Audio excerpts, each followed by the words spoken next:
तर म्हणाले 16 सोमवार केले, महादेवाच्या पिंडीवरती रोज जाऊन 108 बेलपत्र वाहिली, पण तरी सुद्धा म्हणले शंकर पावायला तयार नाही. तुम्ही म्हणत असाल तर देव बदलून बघू का?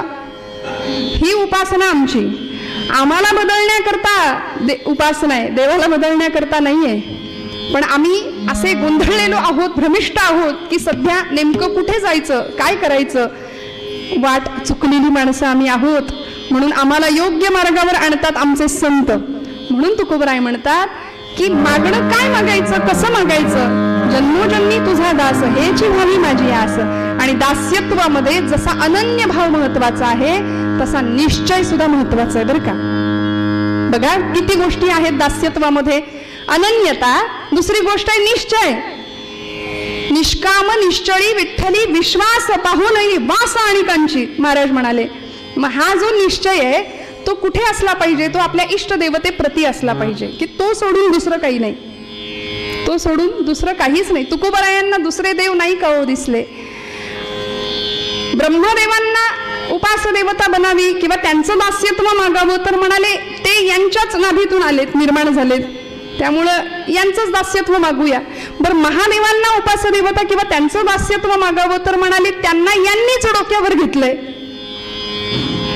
त्यामुळे एवढंच नाही, माझ्या भगवंतांचा मोठेपणा एवढा मोठा आहे की भक्तानं मारलेली लाथ सुद्धा भगवंत वत्सलांचन म्हणून भूषण म्हणून मिरवतो. मग असा भगवंत माझा आहे तर म्हणाले त्याचंच दास्यत्व स्वीकारूया. म्हणून जन्मोजन्मी तुझा दास हेची व्हावी माझी आस. काय मागतात तुकोबराय अजून? हे दास्यत्व कशामुळे निर्माण होईल? अभंगाच्या 3ऱ्या चरणात महाराज म्हणाले संत संग सर्व काळ अखंड प्रेमाचा कल्लोळ. मला काय दे भगवंता? जन्मोजन्मी हेची व्हावी माझी आस, जन्मोजन्मी तुझा दास एक. संत संग सर्व काळ, अखंड मला संतांचा संग दे. आणि काय दे? अखंड प्रेमाचा कल्लोळ, अखंड प्रेम दे भगवंता. मग असा संतांचा संग प्राप्त व्हावा याकरता संतांच्या ठिकाणी आहे काय हो? आमचे समर्थ म्हणतात संत विश्रांतीची विश्रांती, संत तृप्तीची निज तृप्ती, ना तरी भक्तीची फलश्रुती ते संता. संत आनंदाचे स्थळ, संत सुखाची केवळ, नाना संतोषांचे मोल ते संत. संत आनंदाचे खरा विसावा, खरी तृप्ती, खरी विश्रांती जर हवी असेल तर आम्हाला संतांच्या जवळ गेलं पाहिजे. म्हणून महाराज म्हणाले संत संग सर्व काळ अखंड प्रेमाचा कल्लोळ. आणि काय हो? संतांची या गावी प्रेमाचा सुकाळ नाही, तळमळ दुःखलेश. दुःखही नाही आणि क्लेशही नाही, कुठलेच याला थाराच नाही हो संतांच्या चरणाशिवाय. त्यामुळे भगवंतांच्या जवळ जायचं असेल तर म्हणाले आधी संत सहवास द्या भगवंता. संत संग सर्व काळ अखंड प्रेमाचा कल्लोळ, पंढरीचा वारकरी वारी चुकवणे हरी. मागणं असं दिव्य पंढरीचा वारकरी बनव म्हणाले भगवंता. मला माझी वारी चुकणार नाही याची जबाबदारी तू घे. काय हुशार असतात संत बघा. माझी वारी चुकू देणार नाही याची जबाबदारी तू घ्यायची. तू माझी वारी घडव. प्रत्येक कर्म भगवंताला अर्पण केलं जावं, प्रत्येक कर्म भगवंत आपल्याकडून करून घेतो ही भावना असावी. आणि यापुढे जाऊन तुकोबरायांनी शेवटच्या चरणामध्ये असं मागणं मागितलं, चंद्रभागे स्नान तुका मागे हेची दान. चंद्रभागेचं स्नान भगवंता मला अखंड दे. कारण भगवंतांचा चंद्रभागेचं तीर्थ हे द्रव अवस्थेतलं भगवंतांचं रूप आहे बरं का. त्यामुळे भगवंत स्वतःच त्या चंद्रभागेच्या रूपाने, त्या तीर्थाच्या रूपाने आमच्या जवळ आहेत. म्हणून त्या चंद्रभागेचं स्नान आता म्हणजे काय ते जो अनुभवतो त्याला कळतं. त्यामुळे असं स्नान मला घडू दे. तुका मागे हेची दान. बस देवा, या पलीकडे मला काही नको, काही नको. मागण्यामध्ये सुद्धा कशी उदात्तता असावी, किती समर्पण असावं याचं उत्कृष्ट उदाहरण म्हणजे तुकोबरायांचा हा अभंग आहे बरं का. 4 चरणांचा सोपा अभंग आहे.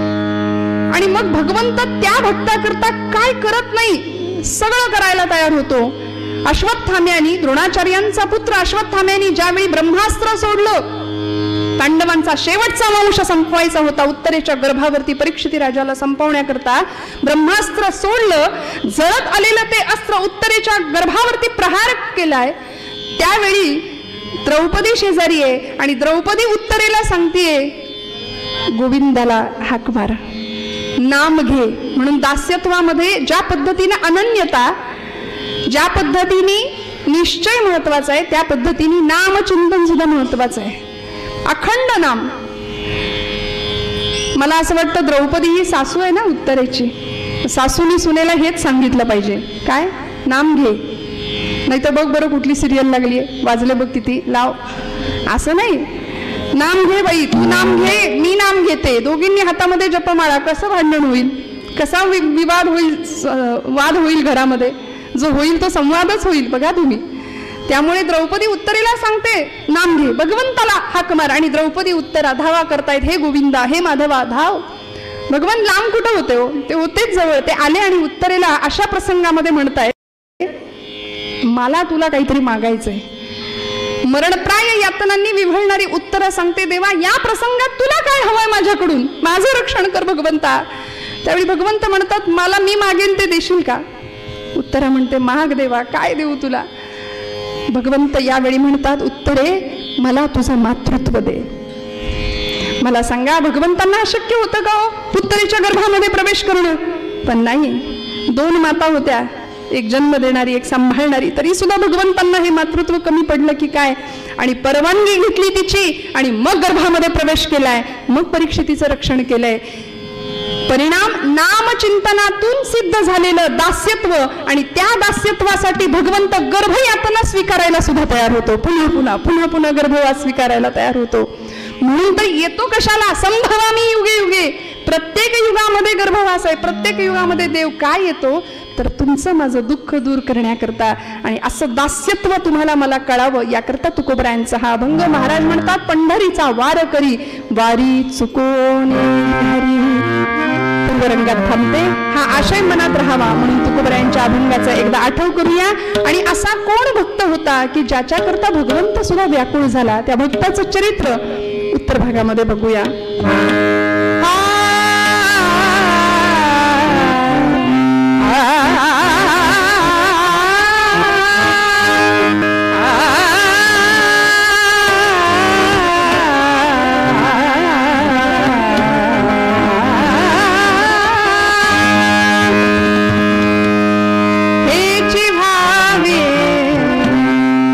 माझी आशा, माझी भावी, माझी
रोजच्या नियमाप्रमाणे थोडा वेळ हरिनामाचा गजर करूया. हाताने टाळी वाजवा, मुखाने गोड गळ्याने नाम घेऊया आणि हा नामाचा आनंद आजच्या दिवशी कुणीही न चुकवता भगवंताच्या चरणी आपलं नामचिंतन वाहूया. सगळ्यांचा आवाज येऊ द्या, मोकळ्या मनाने आणि मोकळ्या गळ्याने द्या. सगळ्यांचा आवाज येऊ द्या. रंग रंग पांडुरंग रंग विठ्ठला, रंग विठ्ठला बोला.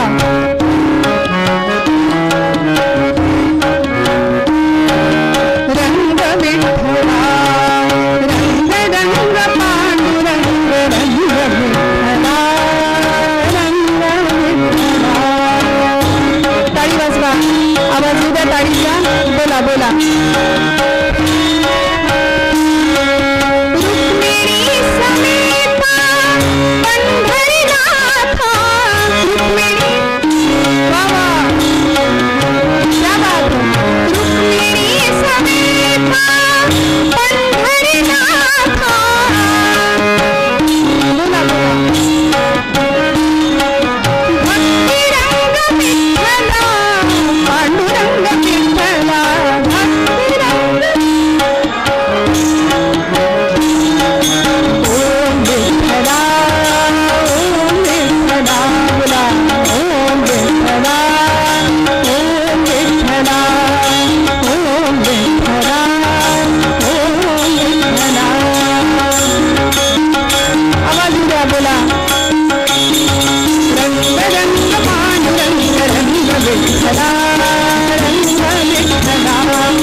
जगदंबा माता जय जय रघुवीर समर्थ.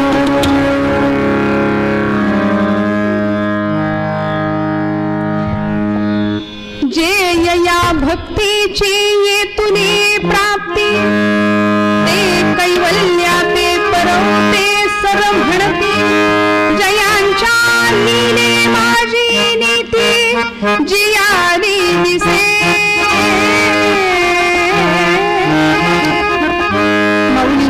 सुंदर उभी आहे.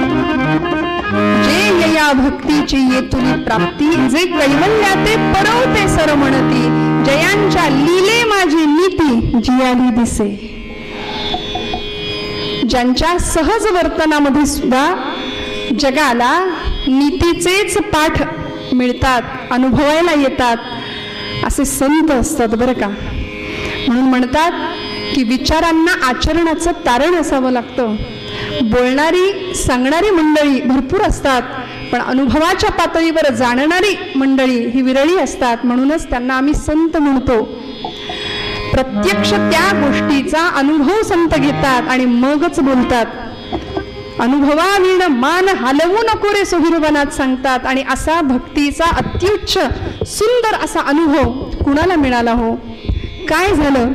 मगाशी आपण ऐकलं, उपनिषदकारांनी सांगितलंय सर्व व्यापी सर्व भूतांतरात्मा, सगळीकडे परमात्मा आहे.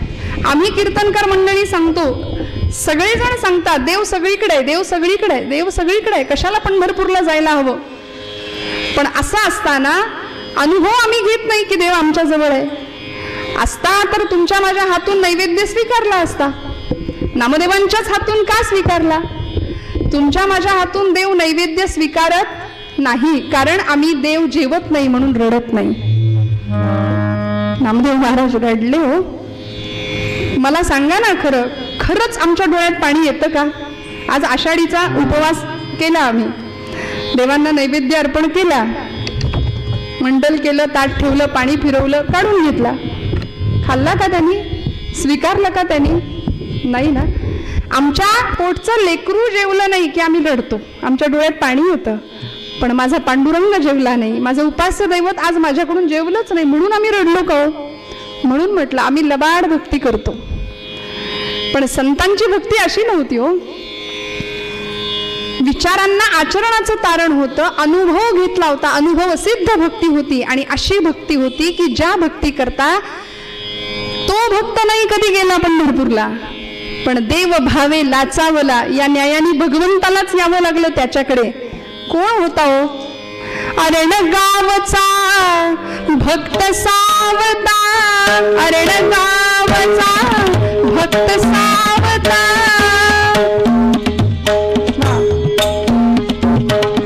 अरण गावचा भक्त सावता, माळी धन्य झाला, माळी धन्य झाला, जयाने वनमाळी मोहिना, जयाने वनमाळी मोहिना.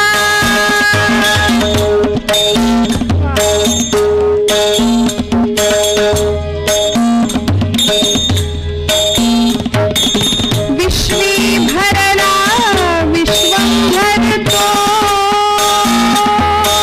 विश्वी भरला विश्वंभर तो, नाम विभोत्याचे तत्वाने हृदय बसे साचे, तत्वाने हृदय बसे साचे. अरण गावचा भक्त सावता, माळी धन्य झाला, जयाने वनमाळी मोहिना, जयाने वनमाळी मोहिना, जयाने वनमाळी मोहिना. पंढरपुरापासून काही अंतरावर असणारं अरणभेंडी नावाचं गाव, आणि त्या गावचे हे संत सावतामाळी सावतोबा. भक्तीचा असा सुंदर आदर्श होता. भगवंताची भक्ती कशी करावी, ज्या पद्धतीने भगवंतांनी गीतेमध्ये सांगून ठेवलंय, यत् करोषि यदश्नासि यज्जुहोसि ददासि, यत् तपस्यसि कौन्तेय तत्कुरुष्व मदर्पणम्. आपण जे जे कर्म करू ते प्रत्येक कर्म ते सत्कर्म भगवंताला अर्पण केलेलं असावं, अर्पण करतोय या भावनेने करावं. आणि हे भगवंतांचं सांगणं तंतोतंत ज्यांनी आचरलं असे आमचे सावतोबा, की ज्या अरण गावामध्ये त्यांचं वास्तव्य आहे. पंढरपुरापासून काही अंतरावर असलेलं हे गाव, हजारो शेकडो किलोमीटर प्रवास करून सुद्धा काही मंडळी पायपीट करत पंढरपूरला पोहोचतात आषाढीच्या दिवशी. आणि हे संत मात्र गळ्यामध्ये तुळशीची माळ आहे, कपाळाला बुक्का आहे, अखंड विठ्ठलाचं स्मरण आहे. आणि असं असताना सुद्धा पंढरपूरला कधीच नाही गेले. का हो? कारण याचं उत्तर आहे, जे कर्म केलं त्या कर्मामध्ये भगवंत पाहिला. जळी स्थळी काष्ठी पाषाणी प्रत्येक ठिकाणी भगवंताचं अस्तित्व अनुभवलं. मोरोपंत सांगतात त्या पद्धतीनं, भू जल तेज समीर ख रवी शशी काष्ठादिकी असे भरला, स्थिर चर व्यापुनी अवघा जो जगदात्मा दशांगुने उरला. हा अनुभव ज्यांनी घेतला असे आमचे सावतोबा. काय व्यवसाय होता? माळी होते, हिरवागार मळा फुलवलेला, पांडुरंगाच्या भक्तीचा तो मळा. कांदा मुळा भाजी, कांदा मुळा भाजी, काय भाव होता हो? कांदा मुळा भाजी, कांदा मुळा भाजी, कांदा मुळा भाजी, कांदा मुळा भाजी. अवघी विठाई माझी, अवघी विठाई माझी, अवघी विठाई माझी, अवघी विठाई माझी.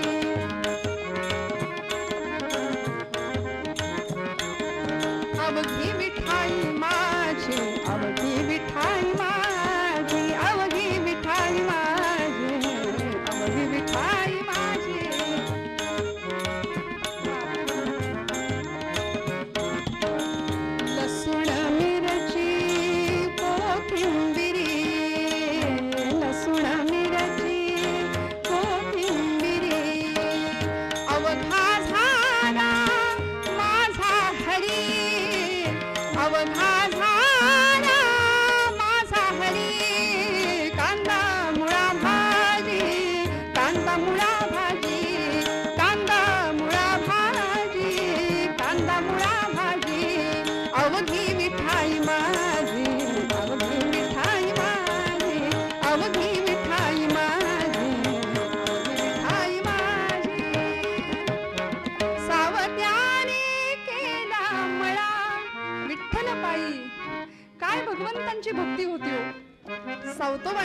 जे कर्म करावं त्या कर्मामध्ये भगवंताला पाहिलं आणि सुंदर असा मळा फुलवला होता की ज्यावेळी भगवंतांना सुद्धा त्या भक्तीचा हेवा वाटावा, देव भावे लाचावला. भगवंतांना वाईट नाही वाटलं, सावतोबा जवळ असून सुद्धा मला भेटायला येत नाहीत. पण रुक्मिणी देवींना राहवलं नाही. रुक्मिणींनी विचारावं देवांना, देवा, ज्ञानोबा, तुकोबा, नामदेव महाराज हे अधिकारी भक्त मंडळी जर तुमच्यापर्यंत येतात, वारी करतात, तर असा कुणी भक्त आहे का की जो तुम्हाला भजतो पण वारी करत नाही, तुमच्याजवळ येत नाही? भगवंत म्हणाले, हो आहे. कोण आहे? दाखवतो म्हणाले, चल. आणि रुक्मिणी आईला घेऊन स्वतः भगवंत गेलेत, सावतोबांच्या मळ्याच्या समोर उभे राहिलेत. आणि सावतोबांनी, भगवंतांनी रुक्मिणीला सांगावं, तो बघ माझा भक्त. काय सावतोबांचा वेश आहे, अंगरखा आहे, धोतर आहे, डोक्याला मुंडास आहे. आणि अशा सावतोबांनी गळ्यामध्ये तुळशीची माळ आहे, कपाळाला चंदन आहे, बुक्का आहे, अखंड विठ्ठल स्मरण आहे, सुंदर मळा फुलवलाय, रोपं आहेत, फळं आहेत, फुलं आहेत, धान्य आहे.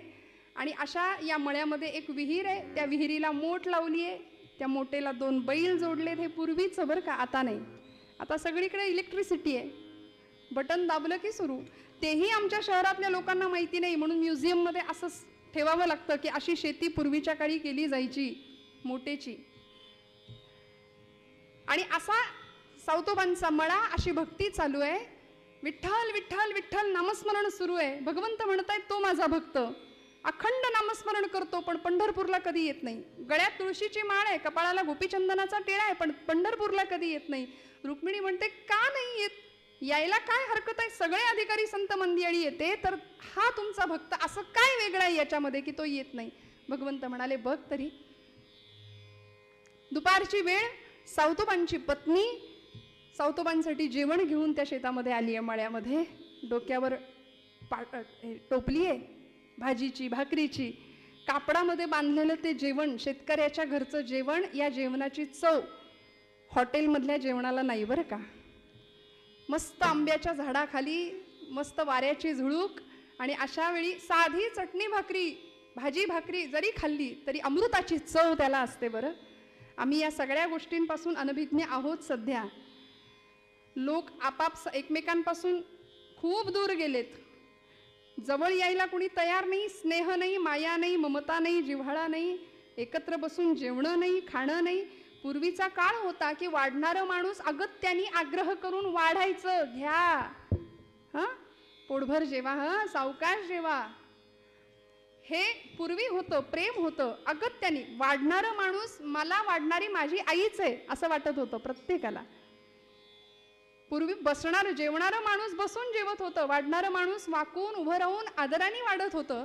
आणि आता आम्ही इतके सोफिस्टिकेटेड झालो की आता वाढणारं माणूस एका जागी उभा आहे, जेवणारी माणसं ताट घेऊन फिरतायत सगळीकडं, कुठं जागा मिळते का बसायला. उभे उभेच आम्ही जेवतोय. म्हणजे आम्ही नक्की पुढे चाललो की मागे चाललो, हा मोठा प्रश्न आहे की नाही. ही शोकांतिका आहे खरं तर. कधीतरी पूर्वजांचं शहाणपण स्वीकारावं असं म्हणतात. काय आनंद असेल हो, काय थाट असेल. आंब्याच्या सुंदर घनदाट सावलीखाली ही 2 जण जेवायला बसली आहेत.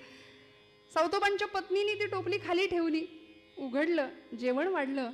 आणि सावतोबांनी बैलांना सोडलं, चारा दिला, पाणी दिलं आणि आले जेवायला. तिने सांगावं, कारभारी खूप थकला असाल तुम्ही, बसा बरं जेवायला, 2-4 घास खा आणि मग पुन्हा लागा कामाला. सावतोबा बसले जेवायला, अन्नब्रह्माची प्रार्थना केली, भोजनाला सुरुवात झाली. गप्पा मारत छान जेवण सुरू आहे दोघांचं. आणि अशा वेळी सावतोबांची पत्नी आपल्या धन्याला एक प्रश्न विचारते. त्या म्हणतात, धनी, कारभारी, तुम्हाला बरेच दिवस झाले काही विचारीन म्हणते, पण आज राहावे ना, विचारू का? सावतोबा म्हणाले, विचार. आणि तिने सांगावं, कारभारी, तुम्ही पांडुरंगाचे भक्त आहात, गळ्यामध्ये तुळशीची माळ आहे, कपाळाला टिळा आहे, अखंड विठ्ठल विठ्ठल विठ्ठल नामस्मरण करत राहता, पण एवढे वारकरी आपल्या मळ्याच्या समोरून पंढरपूरला जातात, तुम्हाला कधीच 15 वर्षात पंढरपूरला गेलेलं पाहिलं नाही म्हणाली मी. असं का बरं? सावतोबा म्हणाले, हा प्रश्न आहे का तुझा? उत्तर देतो म्हणाले. अगं वेडे, एवढे सगळे लाखो वारकरी आपल्या मळ्यासमोरून पांडुरंगाला भेटण्याकरता जातात. एक रात्र ते आपल्या इथं मुक्काम करतात. मग त्यांना आपण शिधा देतो, मग ते इथे जेवतात, तृप्त होतात, मग पुढच्या प्रवासाला जातात. मला सांग, आपणच इथून गेलो तर या सगळ्यांच्या मुखातनं माझा परमात्मा इथे तृप्त होतोय, जेवतोय, मग या सगळ्यांना सोडून, यांची सेवा करण्याचं सोडून मी कसा जाऊ पंढरपूरला, सांग बरं. आणि खरं सांगू का कारभारने, अगं पांडुरंग विटेवरच आहे असं कुणी सांगितलं तुला? भक्तांच्या हृदयामध्ये तो आहे, भक्ताच्या कामामध्ये कर्मामध्ये तो आहे. भगवंत कुठे नाही असं म्हणून सावतोबांनी हात धुतला, उठले, बैलांच्या जवळ गेले, बैलांच्या पाठीवर हात फिरवला आणि म्हणाले, कारभारने सांगू का तुला? सारे ग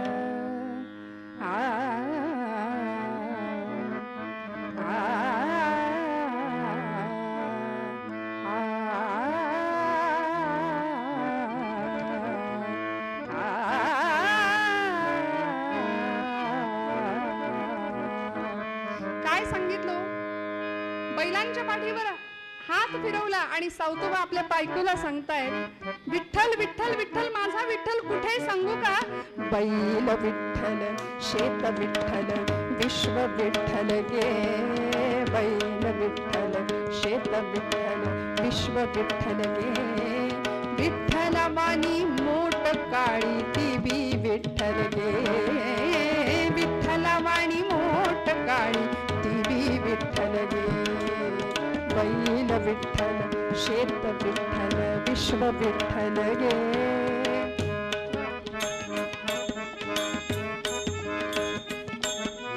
विठ्ठलवाणी मोठ काळी ती बी विठ्ठल गे. विठ्ठलवाणी मोठ काळी. काय सांगू तुला? पोपटला घुमोर मैना चिमणी विठ्ठल गे. पोपटला घुमोर मैना चिमणी विठ्ठल गे. चिमणी वाणी नागू माझी ती बी विठ्ठल गे. चिमणी वाणी नागू माझी ती बी विठ्ठल गे. बैल विठ्ठल, शेत विठ्ठल, विश्व विठ्ठल गे. विठ्ठलवाणी मोठ काळी ती बी विठ्ठल गे.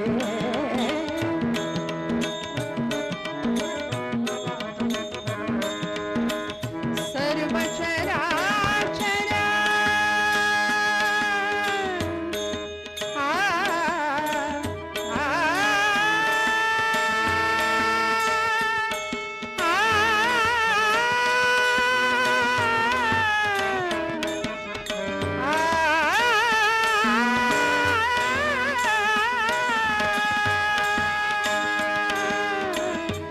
सर्व चराचर,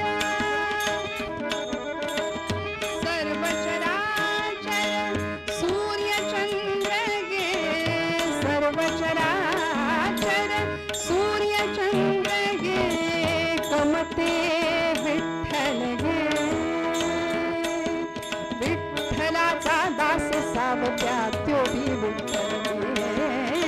विठ्ठलाचा दास सावता त्यो बी विठ्ठल गे. बैल विठ्ठल, शेत विठ्ठल, विश्व विठ्ठल गे. विठ्ठला विठ्ठलाचा दास सावता तो बी विठ्ठल गे. विठ्ठलाचा दास सावता तो बी विठ्ठल गे. वृक्ष विठ्ठल, वापी विठ्ठल, वेली विठ्ठल गे. कारभारने काय सांगू? वेली वाणी सखये माझी तू बी विठ्ठल गे. सगळंच विठ्ठल आहे. आपली नागू विठ्ठल स्वरूप आहे, हे बैल विठ्ठल स्वरूप आहे, हे शेत विठ्ठल स्वरूप आहे, विठ्ठलासारखी काळी मोठ विठ्ठल स्वरूप आहे. मला सगळंच विठ्ठल स्वरूप दिसतं, मग पंढरपूरला जायची काय गरज? असं बोलत असताना त्यांची 8 वर्षाची मुलगी नांगिता धावत आली. रुक्मिणी आई साहेबांनी हा संवाद ऐकला आणि भगवंत म्हणाले, तुझ्या प्रश्नाचं उत्तर तुला मिळालं का? हो म्हणाल्या. समाधानाने परतल्या पंढरपुरामध्ये. आणि इथे नांगितानी आपल्या बाबांच्या गळ्याला मिठी मारली आणि हळूच सांगते, बाबा तुम्ही आत्ता पांडुरंगाविषयी काही बोलत होता का? हो, पांडुरंगाविषयी काहीतरी गप्पा मारत होता का? खरं सांगू का बाबा, आमच्या शेजारच्या त्या मळ्यातल्या माझ्या सगळ्या मैत्रिणी आहेत की नाही, त्या यंदाच्या आता येणाऱ्या एकादशीला सगळ्या पंढरपूरला जाणार आहेत. बाबा आपण पण जाऊया का पंढरपूरला? आपण पण जाऊया का? आता सावतोबांना असा प्रश्न पडावा की पत्नीला जे तत्वज्ञान सांगितलं, भगवंत सर्वाभूती आहे, आता हे तत्वज्ञान या लहान लेकराला कसं सांगायचं? अधिकार तैसा करू उपदेश ही संतांची धारणा होती. त्यामुळे तिला जवळ घ्यावं, मांडीवर बसवावं आणि सांगावं, नागू अगं वेडे, आपण पंढरपूरला जात नाही याचं कारण भगवंतांनी हा मळा आपल्याला सांभाळण्याकरता दिलाय. कुळ म्हणून आपण काम करतो. तुझ्या एखाद्या मैत्रिणीने तुझ्याकडे एखादी तिची वस्तू सांभाळायला दिली तर ते सांभाळणं तुझं काम आहे की नाही? मग भगवंत या मळ्याचा मालक आहे. श्रोते हो, कधीतरी अंतर्मुख होऊन आपणही विचार करूया. आम्ही सगळं माझं माझं माझं माझं करतो, असे बांधावर उभे राहतो, येणाऱ्या पाहुण्याला म्हणतो तो ते झाड दिसतंय, तो डोंगर दिसतोय, तिथपर्यंत सगळं माझं. ती धरणी माता आपल्यावर हसते, ती म्हणते याचा पणजा सुद्धा हेच म्हणायचा, याचा आजा सुद्धा हेच म्हणायचा, हा सुद्धा हेच म्हणतोय, हे सगळं माझं माझं माझं आम्ही करत बसतो. पण किती जणांना कळलं या सगळ्याचा मालक पंढरीश परमात्मा आहे, भगवंत आहे, परब्रह्म आहे, परमात्मा आहे. त्या लेकराला तिला समजेल अशा भाषेमध्ये सावतोबा सांगतायत की पांडुरंग या मळ्याचा मालक आहे. मालक आहे बाबा, मग येत का नाही कधी चौथाई वसूल करायला, खंडणी वसूल करायला? मालक आहे ना. अगं म्हणाले आपण त्याचा हिस्सा त्याच्यापर्यंत नेऊन पोहोचवतो, म्हणून येत नसेल. मग यायला काय हरकत आहे? एखाद्या दिवशी कधीतरी यावं, 8-15 दिवस राहावं. बाबा ते काही नाही. पांडुरंग येईल का हो मळ्यात? आपण बोलावलं तर पांडुरंग येईल? आणि सावतोबांचा भाव बोलून गेले, नागू तू बोलावलंस तर भगवंत निश्चित येईल. माझा भगवंत दयाघन आहे, भक्तवत्सल आहे. आपण धावा केला की तो येतो, येईल असं सावतोबा म्हणाले आणि त्या लेकरांनी मनावर घेतलं. ते काही नाही, नवमीचा दिवस होता, दशमी आणि एकादशी 3 दिवसांच्या अंतरामध्ये नवमीच्या दिवशी ही मुलगी हट्टाला पेटली आणि बाबांना सांगितलं पांडुरंग मळ्याचा मालक आहे, मालक इथे आला पाहिजे. आता मालकाला आणायचंय तर दासानी काय करायचंय? अनन्यता, निश्चय असा पक्का होता, निश्चय असा दृढ भाव होता आणि नामचिंतन होतं. विठ्ठल विठ्ठल विठ्ठल विठ्ठल नामघोष सुरू झाला. पटकन 4-5 भाजीची पानं खुडली, पेंड्या बनवल्या, परकराच्या ओच्यामध्ये त्या सगळ्या पेंड्या घेतल्या आणि धावत गेली. रस्त्यावरती उभी राहिली, दिंड्या जात होत्या ना त्या रस्त्यावर, की कुणाजवळ तरी ही भाजी द्यावी आणि पांडुरंगापर्यंत पोहोच करावी, म्हणजे मालकाला निरोप देता येईल की ये म्हणून. आणि म्हणून उभी राहिली आहे, बराच वेळ ताटकळत उभी आहे, तिष्ठत उभी आहे. कुठलीच दिंडी दिसेना आणि एक दिंडी येताना दिसली. बरं आनंद वाटला. बाबांनी सांगितलंय तू बोलावलंस तर तो येईल. नुसतं बोलवायचं कसं? काहीतरी वस्तू पाठवूया, मग निरोप देऊया, ये म्हणून. म्हणून ही रस्त्यामध्ये उभी राहिली आहे आणि सगळ्या येणाऱ्या वारकऱ्यांना पाहिलं, आनंदाने ऊर भरून आला. डोळ्यातनं अष्टसात्विक भाव जागृत झाले, धारा वाहू लागल्या. आणि एका वारकऱ्यांना, समोरच्या वारकऱ्यांना सांगत होती, वारकरी दादा पंढरपूरला चाललात काय? हो म्हणाले, पंढरपूरला चाललोय. मग ऐकलं का? आमचा हा जो मळा आहे की नाही, त्या मळ्याचा मालक आहे म्हणे पांडुरंग. ऐका ना, माझी ही भाजी एवढी तुम्ही पांडुरंगाला नेऊन द्याल का? आता ते वारकरी होते, गळ्यात माळ होते, पण माळेचा अर्थ सगळ्यांनाच कळतो असं. ते जरा उलट्या काळजाचे होते, सावतोबांचा द्वेष करणारे होते. ते म्हणाले, पुरी बाप तर कधी जात नाही पंढरपूरला आणि ही तुझी भाजी तिथपर्यंत न्यायला आम्हाला काही गडी समजलीस? चल हो बाजूला वाटेतन. म्हणून तिला ढकललं, भाजी सगळी खाली पडली, तुडवत तुडवत निघून गेले. सावतोबांच्या डोळ्यातनं टचकन पाणी यावं. म्हणाले, या लेकरात जर पांडुरंग दिसला नाही तर तो विटेवर कसा दिसेल? आणि सावतोबांचं म्हणणं खरं ठरलं. बरं नाही विटेवर दिसला पांडुरंग, या लेकरामध्ये भगवंताचं अस्तित्व नाही जाणवलं त्यांना. परिणाम ती मंडळी निघून गेली. नागू रडायला लागली. ही 8 वर्षाची मुलगी रडत रडत रडत पुन्हा परकराचा ओचा केला, पुन्हा ओच्यात भाजी घेतली. सावतोबांना मिठी मारावी. सावतोबा म्हणाले, रडू नको बाळा, काहीतरी खाऊन घे. नाही, खाणार नाही. पांडुरंग जोपर्यंत मळ्यात येत नाही तोपर्यंत मी अन्नाचा कण आणि पाण्याचा थेंब सुद्धा घेणार नाही, नाही जेवणार. आणि ते लेकरू, नवमी संपली, दशमी उजाडली, 2 दिवस झाले उपाशी आहे. काय करायचं? दुसऱ्या दिवशी पुन्हा एकदा रस्त्यामध्ये उभी आहे, पुन्हा वारीची वाट पाहतीये, दिंडी येते का एखादी. आणि आता मात्र सहृदय दयागण भगवंत हेलावले, नाही पाहवलं भक्ताची तळमळ. आणि भगवंत स्वतः वारकऱ्याच्या वेशामध्ये दाही दिक्पालांना वारकरी म्हणून उभं केलं, स्वतः मृदंग घेऊन हातामध्ये उभे आहेत आणि निघाले. आपलंच नाव आपल्याच मुखाने घेतायत. जय विठ्ठल जय हरी विठ्ठल, जय विठ्ठल जय हरी विठ्ठल, जय विठ्ठल जय हरी विठ्ठल, जय विठ्ठल बाबा, जय विठ्ठल जय हरी विठ्ठल, जय विठ्ठल जय हरी विठ्ठल, जय विठ्ठल जय हरी विठ्ठल. कीर्तन सूर्य हरिभक्तीपरायण दत्तदास बुवा घाग यांनी एवढी बहार या आख्यानामध्ये केली आहे की कुणालाही कुठल्याही कीर्तनकाराला हे आख्यान माहिती नाही किंवा जसंच्या तसं पाठ नाही असं नाहीये. काय सुंदर दादा म्हणायचे, चंद्रभागे तीरी करताल करी झाला वारकरी, हा झाला वारकरी रंगला भजनी हा श्री हरी, रंगला भजनी हा श्री हरी. जय विठ्ठल जय हरी विठ्ठल, जय विठ्ठल जय विठ्ठल जय हरी विठ्ठल, जय. स्वतः अनंत कोटी ब्रह्मांड नायक दिंडी घेऊन समोर उभे आहेत आणि ही नागू रस्त्यावर उभी आहे. आधी असं म्हणतात दुधाने तोंड भाजलं की ताक सुद्धा माणूस फुंकून पितो. आधीचा अनुभव वाईट होता म्हणून थोडं सावधपणे समोर गेली आणि विचारलं, वारकरी दादा पंढरपूरला निघालात ना? हो म्हणाले. माझं एक काम कराल का? काय काम आहे बाळा? अहो आमचा हा जो मळा आहे ना, त्या मळ्याचा मालक म्हणजे पांडुरंग आहे, त्याला ही भाजी एवढी नेऊन पोहोचवता का, देता का? स्वतः अनंत कोटी ब्रह्मांड नायकांनी तिच्या हातातली भाजी घ्यावी. म्हणाले बाळा अगं भाजी तर दिलीस, पण वस्तू देताना वस्तूबरोबर काहीतरी निरोप असतो, तो काही निरोप आहे का? तिला इतका आनंद झाला, ती म्हणाली काका किती दयाळू आहात तुम्ही, दादा किती छान आहात तुम्ही, अगदी आमच्या पांडुरंगासारखे आहात म्हणाले दयाळू. भगवंत म्हणले हिने ओळखलं की काय आपल्याला, मेकअप चुकलं की काय? आणि त्यावेळी तिने सांगावं, भगवंता वारकरी दादा ही भाजी घ्या आणि निरोप एवढाच आहे, निरोप असा आहे की पांडुरंगाला म्हणाव कधीतरी ये एकदा मळ्यामध्ये, मालक आहेस ना, अरे मग कधीतरी बघ काम कसं चालू आहे, आणि एकटा येऊ नको म्हणाव बरं का, एकटा येऊ नको म्हणाव, सोबत रुक्मिणी आईसाहेबांना घेऊन या आणि नुसते आणू नका, त्यांना असं सांगा की मी तुम्हाला कसलंही काम पडू द्यायची नाही, माझ्या बाबांना सांगून उत्तम झोपडी बांधून देईन, रोज मोगऱ्याच्या फुलांचा गजरा सुद्धा करून देईन, सांगाल ना निरोप?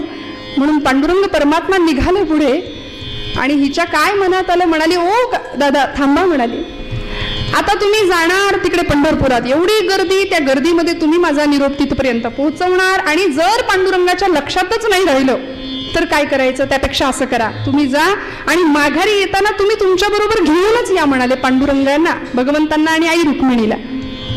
भगवंत निघाले हो आणि हिला एवढा आनंद झाला, बाल सुलभ स्वभाव, भाव असा विलक्षण होता. आणि सावतोबांनी सांगितल्याप्रमाणे भगवंत येईल, तिने त्या शब्दांवर विश्वास ठेवला होता, निरोप व्यवस्थित पोचणार याची खात्री झाली होती, आणि ही नाचायला लागली अक्षरशः, सगळ्यांना सांगायला लागली, मैत्रिणींना सांगायला लागली, शेजारच्या सगळ्या मित्रांना सांगायला लागली, आता येईल, आता येईल, आता येईल आमचा धनी, आता येईल, आता येईल, आता येईल, आता आता आता येईल,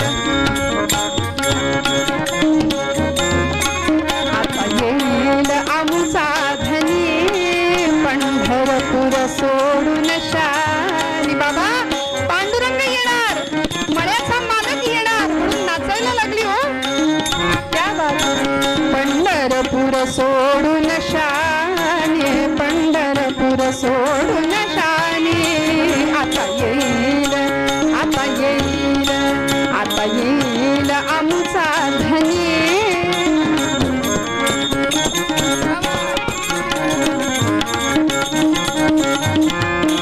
पंढरपूर सोडून शानी, तो गरुडावरी बैसुनी, तो गरुडावरी बैसुनी संगे घेऊन रुक्मिणी राणी संगे घेऊन रुक्मिणी राणी संगे घेऊन रुक्मिणी राणी संगे घेऊन रुक्मिणी राणी. भगवंत येणार, पांडुरंग येणार म्हणून नाचायला लागली.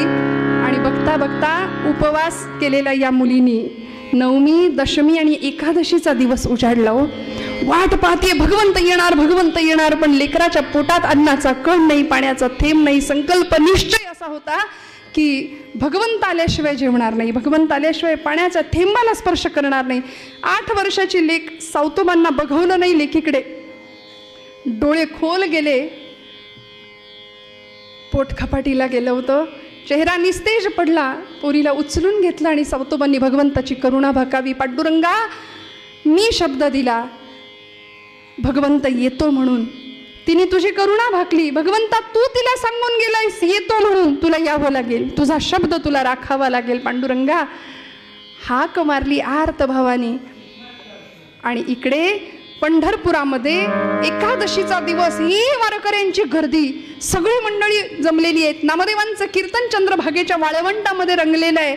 आणि नाचू कीर्तनाचे रंगी ज्ञानदीप लावू जगी या न्यायाने नामदेव महाराज कीर्तनाला उभे आहेत.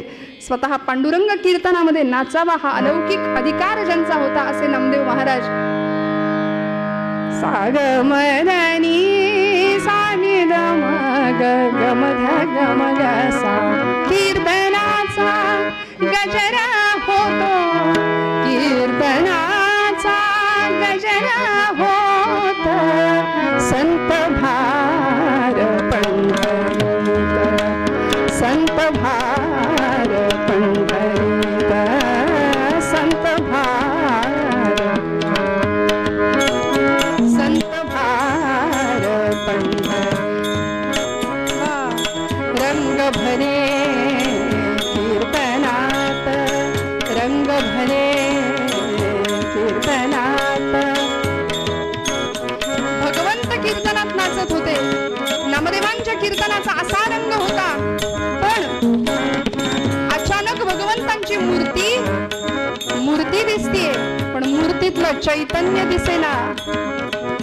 अधिकारी संतांना कळावं पांडुरंग गेला कुठे.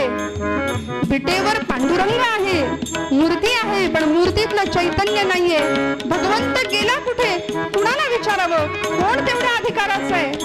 नामदेव महाराज म्हणले, माझा ज्ञाना सांगू शकतो, आमचे ज्ञानदेव महाराज सांगू शकतात की भगवंत नेमका कुठे. सखा विरळा ज्ञानेश्वर, सखा विरळा ज्ञानेश्वर. नाम याचा जोची भार, नाम याचा जोची भार, जोची भार. संत भार पंढरीत, संत भार पंढरीत. ज्ञानदेवांनी पांडुरंग परमात्म्याच्या मूर्तीकडे पाहावं. भगवंत मूर्तीमध्ये नाहीयेत लक्षात आलं. विचारलं, ज्ञाना परमेश्वर गेलेत कुठे. ज्ञानोबांनी सांगावं, न येणाऱ्या भक्ताकडे गेलेत म्हणाले. जो कधीही पंढरपूरला येत नाही त्याच्याकडे भगवंत गेलेत. मग आता करायचं काय.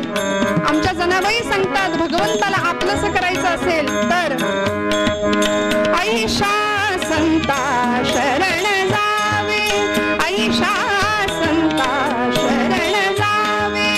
जनी म्हणे त्याला ध्यावे, जनी म्हणे त्याला ध्यावे, त्याला ध्यावे.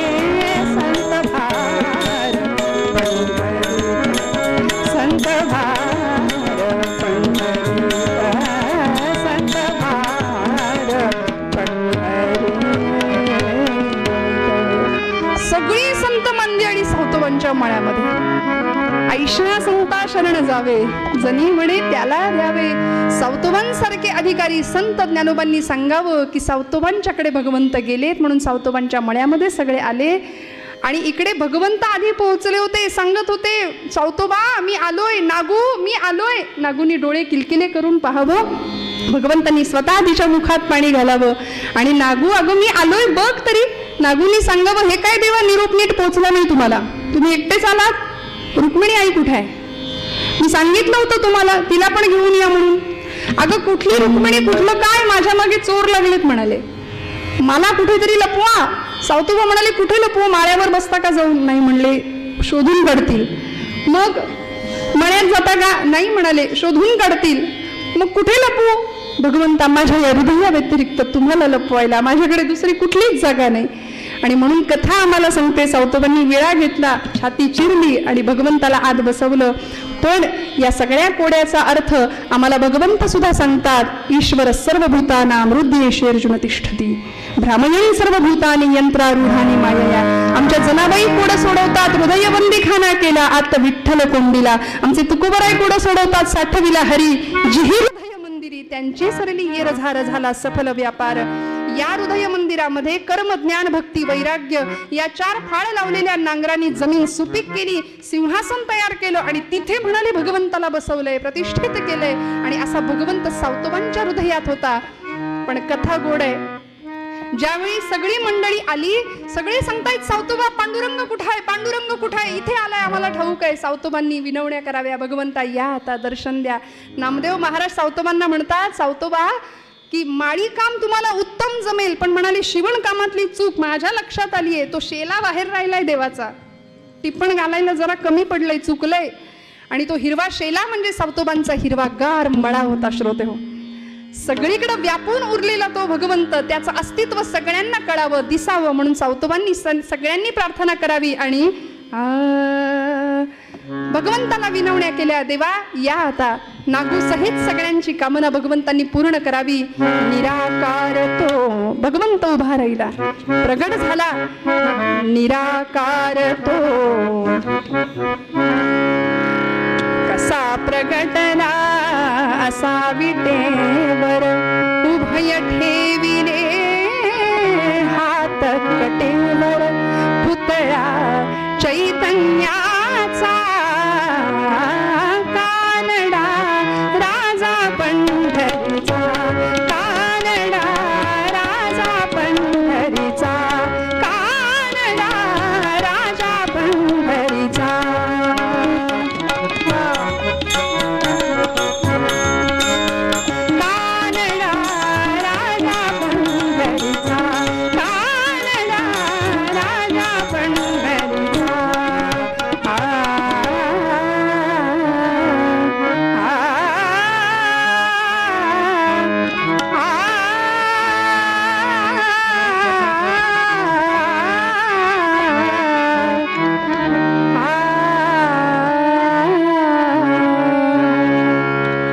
प्रसंगामध्ये सगळ्या संतांना भगवंतांनी दर्शन दिलंच. सावतोबांना भगवंत म्हणतात, सावतोबा आजपासून सगळ्या दिंड्या पंढरपूरला येतील, पण पांडुरंगाची पालखी मात्र मळ्यात येईल बरं. हा भक्तीचा अधिकार सावतोबांना मिळाला. आणि या प्रसंगात भगवंत म्हणतात की भक्तीचं ऋण वाढलं म्हणून मी आलोय तुझ्याकडे, मागा काय हवाय. सावतोबा म्हणाले देवा खरंच काही नको, काही नको. तरी पण म्हणाले माझ्या करता मागा. आणि सावतोबांनी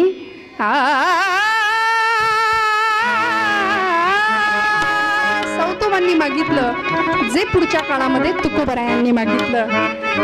हेची भावी माझी आस, हेची भावी माझी आस, हेची भावी माझी आस.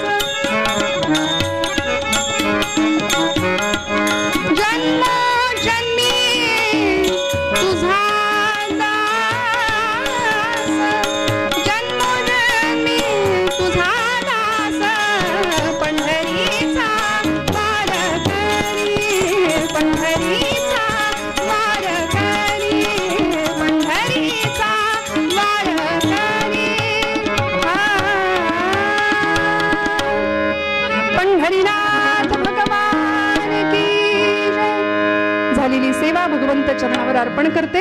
पुन्हा एकदा परम आदरणीय हरिभक्तीपरायण सुहास सरांना मनापासून धन्यवाद देते.